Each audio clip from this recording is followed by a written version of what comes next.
बिस्मिल्लाहिर्रहमानिर्रहीम, अस्सलाम वालेकुम। Myself Khizar Ahmed Usama MK preparation के प्लेटफॉर्म से आपसे मुखातिब हूँ। स्टूडेंट, आज के सेशन में जो हमारा रिमेनिंग पार्ट था लॉजिक गेट्स का उसको हम करेंगे। इससे पहले जो है हम डिफरेंट लॉजिक गेट्स, जो बेसिक लॉजिक गेट्स थे, फिर उनके कम्बिनेशन से जो नए एक्सक्लूसिव गेट्स बने थे उनके बारे में पढ़ा, उनके ट्रुथ टेबल्स के बारे में पढ़ा और बूलियन एक्सप्रेशन से किस तरह लॉजिक गेट को और लॉजिक गेट का बूलियन एक्सप्रेशन कैसे बनता है उसको भी डिटेल से देखा।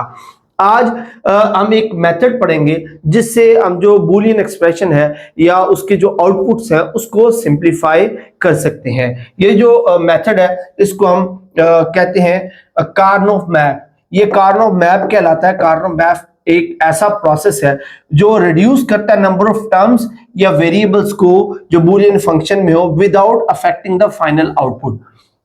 यानी कि जो कार्नो मैप है ये आउटपुट को इफेक्ट किए बगैर बूलियन एक्सप्रेशन में, बूलियन अलजेब्रा में जो नंबर ऑफ टर्म्स है उनको रिड्यूस कर देता है। इसके लिए जो है वो एक सिंपलेस्ट मेथड इस्तेमाल किया जाता है जो हम अगर डिटेल से देखते हैं। ये मायूरुसी कार्नो थे, एक टेलीकम्युनिकेशन इंजीनियर थे। उन्होंने ये कार्नो मैप जो है वो डेवलप किया बेल लैब्स के अंदर 1953 में। ये सिंपलेस्ट मेथड है जो बूलियन फंक्शंस को कन्वर्ट कर देता है, सिंपल लॉजिकल सर्किट्स को शॉर्ट कर देता है, उसको कन्वर्ट कर देता है सिंपलेस्ट फॉर्म में। आइए अब हम इसको देखते हैं कि ये किस तरह से काम करता है। तो कार्नो मैप जो है लॉजिकल एक्सप्रेशन को एक सिंपलेस्ट तरीके से ग्राफिकल टेक्निक से सिंप्लीफाई करने का एक प्रोसेस है। यानी कि इसके अंदर कार्नो मैप के अंदर जो बूलियन एक्सप्रेशन है उसको हम ग्राफिकल टेक्निक इस्तेमाल करते हुए उसको जो है वो सिंपलेस्ट फॉर्म में ले जाते हैं। इसके अंदर हम एक ऐसा 2D truth table draw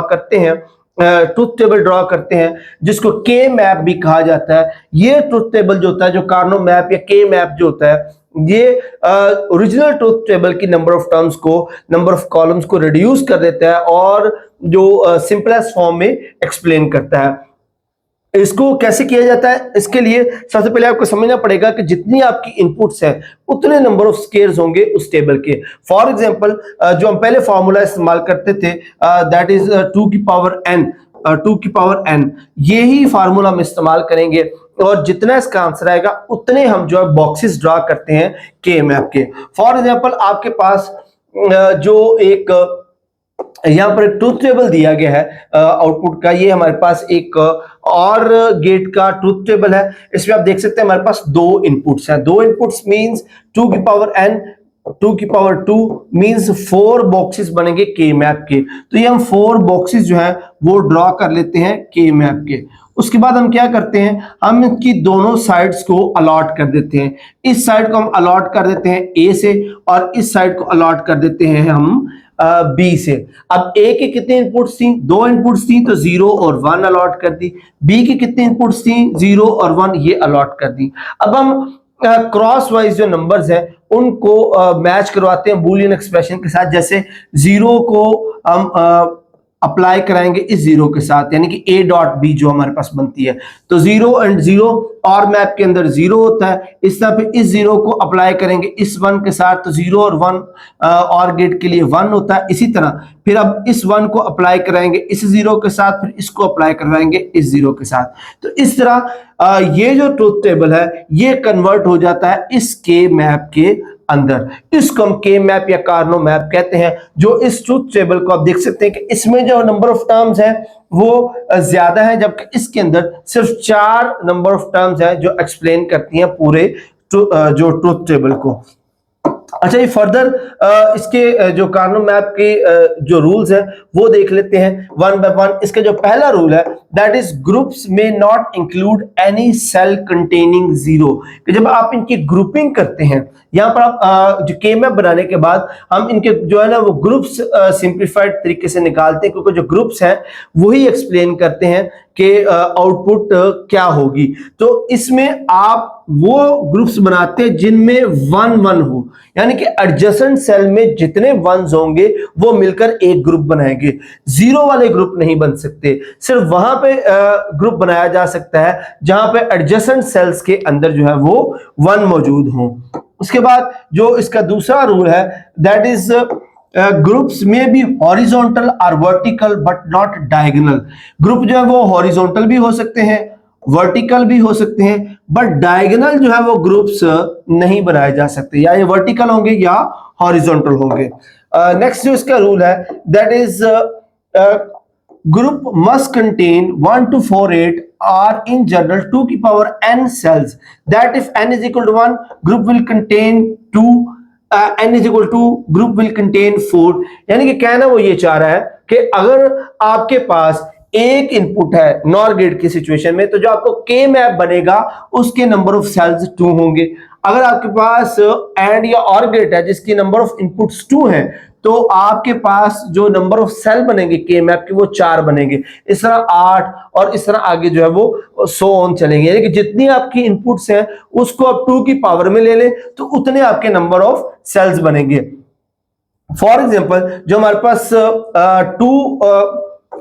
two inputs वाला टेबल है, यहाँ पे 2 और 3 इनपुट्स दोनों वाला जो है वो टेबल दिया गया है। पहले हम बात कर लेते हैं 2 वाला।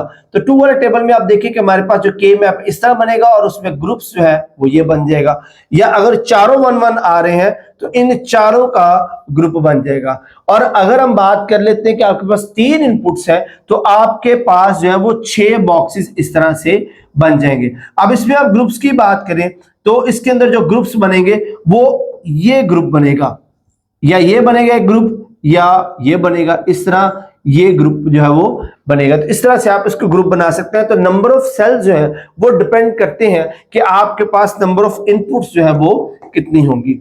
उसके बाद ये हमारा जो नेक्स्ट रूल है that is each group should be as large as possible. तो हम मैक्सिमम कोशिश करते हैं ग्रुप बनाते वक्त वो जितना बड़ा हो सकता है, उसमें जितने वंस आ सकते हैं लिए जा सके।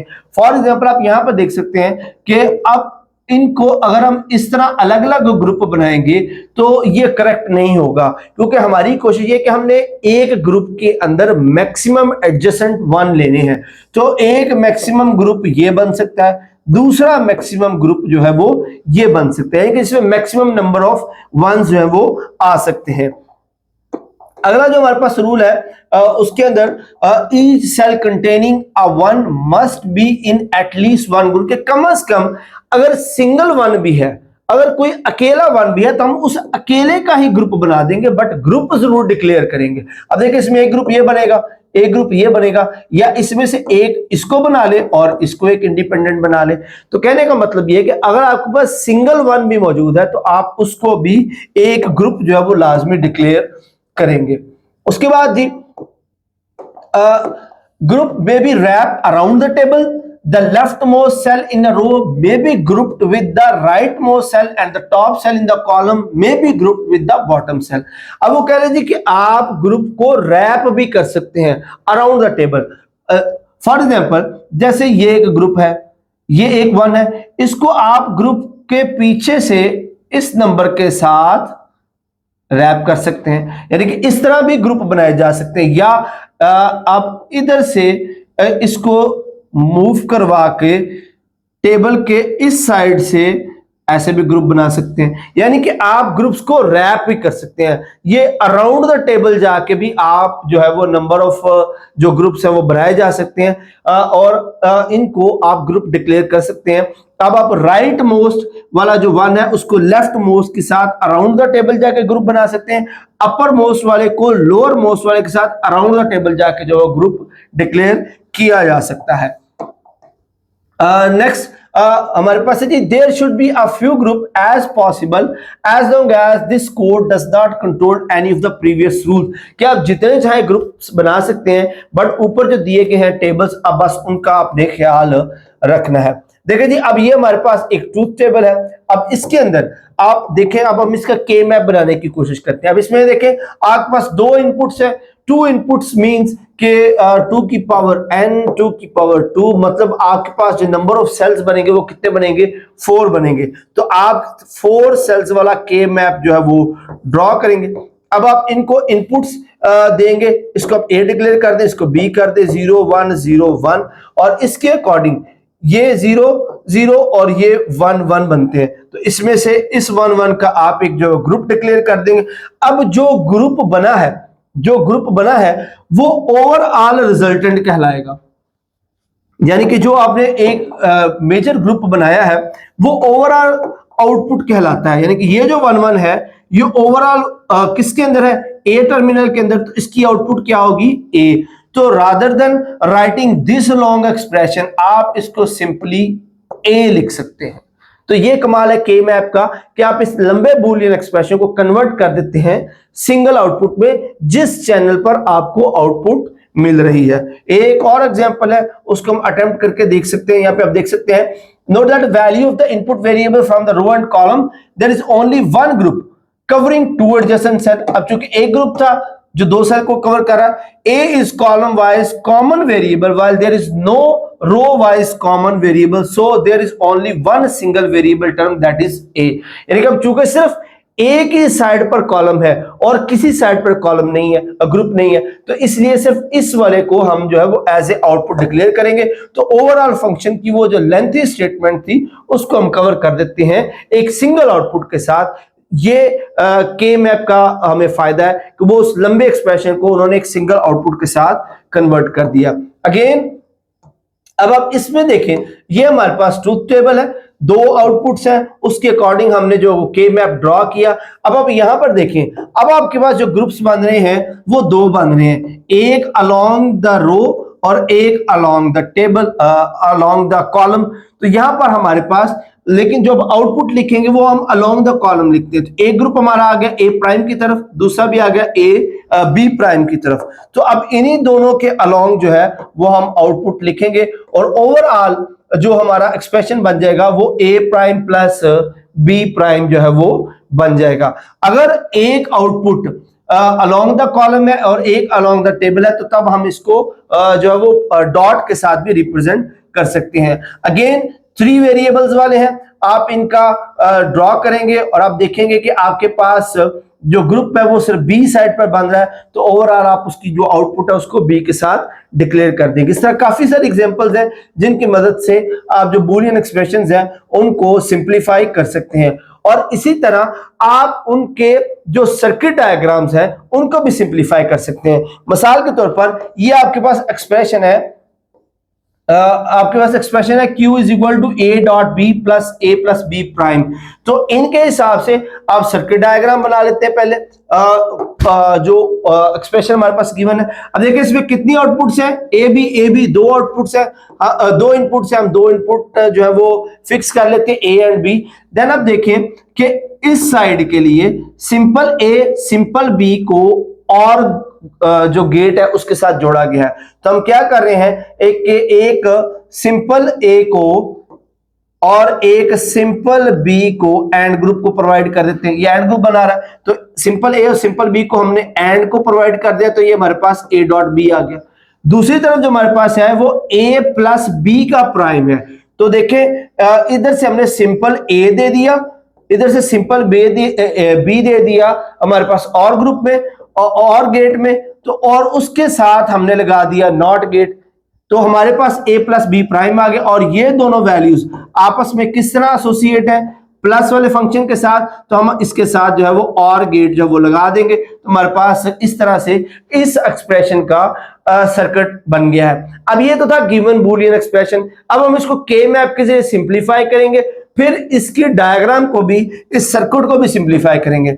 ये हमारे पास ट्रूथ टेबल दिया गया और इस ट्रूथ टेबल के अकॉर्डिंग हम इसको सिंप्लीफाई कर देते हैं और इसका जो आउटपुट आएगी, सिंगल आउटपुट आएगी, उसके अकॉर्डिंग हम उसके जो सर्किट डायग्राम है उसको भी सिंप्लीफाई कर देते हैं। ये एक और एग्जांपल दी गई है, इसके अंदर 3 जो वो इनपुट्स दी गई हैं। इस एक्सप्रेशन में देखिए ए बी सी 3 इनपुट्स हैं, तो हम 3 इनपुट्स सबसे पहले तो फिक्स कर लेते हैं ए बी और सी। उसमें देखिए कि फर्स्ट वो तीनों इनपुट्स एंड गेट को दी गई हैं, देखे ना A dot B dot C.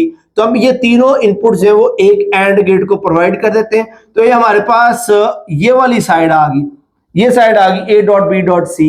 और उसके बाद जो दूसरी साइड है उसके लिए देखिए बी और सी को इन्वर्ट किया गया है। तो यहां से हम ये बी को लिया, इसके आगे नॉट गेट लगा दिया, बी इन्वर्ट हो गया। सी को यहां से लिया, इसके आगे नॉट गेट लगा दिया, ये सी इन्वर्ट हो गया। उसके बाद आप देखिए कि बी और सी को और गेट के साथ मिलाया हुआ है, तो ये हमने दे दिया जी इसकी इनपुट को और गेट के साथ। और फिर इन दोनों की कंबाइंड आउटपुट को एंड गेट के जरिए ए से मिलाया। तो ये जो आउटपुट निकली इसको यहां से ए लेके एंड गेट के साथ हमने मिला दिया, तो ये वाली साइड आ गई। तो अब देखिए इस आउटपुट और इस आउटपुट को और गेट के साथ मिलाया, तो इधर से ये आउटपुट आ गई, इधर से ये आउटपुट आ गई, और आगे जो हमारे पास और गेट आ गया। तो इस तरह बूलियन एक्सप्रेशन को आप सर्किट डायग्राम में कन्वर्ट कर सकते हैं। तो यहां तक था हमारा लेक्चर। इसके बाद हमारे पास कुछ प्रैक्टिस एमसीक्यूज है, उनको अटेम्प्ट करके देख लेते हैं। पीछे और एग्जांपल्स हैं, ये आप अपनी प्रैक्टिस के लिए जो है वो इसको ड्रॉ कर सकते हैं और प्रैक्टिस इस पे कर सकते हैं। हमारे पास यहाँ प्रैक्टिस एमसीक्यूज है, उनको अटेम्प्ट करने की कोशिश करते हैं। First one is when the data enters into the computer, जब डाटा को कंप्यूटर में एंटर किया जाता है तो उसको किस में कन्वर्ट किया जाता है, तो उसको बाइनरी नंबर सिस्टम यानी कि 0 और 1s में कन्वर्ट किया जाता है। An electronic circuit that takes one or more input signal and produces a single output, यानी कि एक ऐसा सर्किट जो एक या दो जो इनपुट्स लेता है और सिंगल आउटपुट लेता है, उसको क्या कहते हैं, उसको हम डिजिटल लॉजिक गेट कहते हैं। क्योंकि डिजिटल लॉजिक गेट दो इनपुट्स वाले भी होते हैं, सिंगल इनपुट्स वाले भी होते हैं, बट उन सब की आउटपुट सिंगल ही है। तो यहां पर उससे चूंकि कहा हुआ है कि सिंगल आउटपुट है, इट मींस कि ये डिजिटल लॉजिक गेट्स हैं। फर्दर मूव करते हैं जी, हमारे पास नेक्स्ट क्वेश्चन है, the output of which gate is one only when all its input are one, यानी कि ऑल वन होंगी तब उसकी वन होगी। तो ये एक एंड गेट का ऑपरेशन है।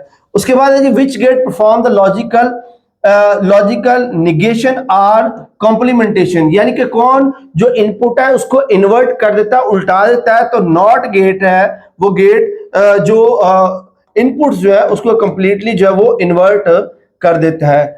नेक्स्ट हमारे पास ये क्वेश्चन है, the gate whose output is when all inputs are zero, कि जब ऑल इनपुट जीरो हो और वो 1 पर हो तो ये असल में नॉर गेट की आउटपुट होती है।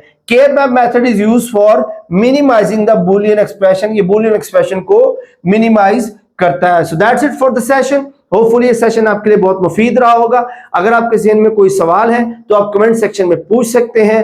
नेक्स्ट सेशन तक के लिए अपना बहुत सारा ख्याल रखिएगा। अल्लाह हाफिज।